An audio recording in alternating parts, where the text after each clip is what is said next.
কারণ আমার আল্লাহ বলেছে বান্দারে নারীদেরকে পায়ের মাটি দিয়ে সৃষ্টি করি নাই, নারীদেরকে হাতের মাটি দিয়ে সৃষ্টি করি নাই, নারীদেরকে মাথার মাটি দিয়ে সৃষ্টি করি না।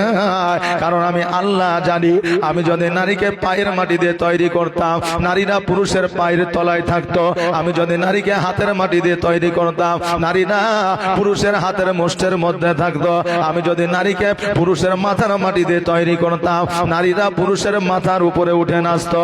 কিন্তু আমি আল্লাহ পায়ের মাটি দিয়ে তৈরি করি নাই, হাতের মাটি দিয়ে তৈরি করি নাই, মাথার মাটি দিয়ে তৈরি করি নাই, আমি পুরুষের বুকস্থলের বাম পাজরের মাটি দিয়ে নারীকে তৈরি করেছি। এই জন্য নারীর স্থান পায়ের তলে নয়, হাতের মুষ্টিতে নয়, মাথার উপরে নয়।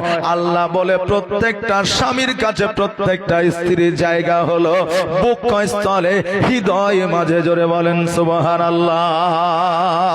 নারীরা গোলাম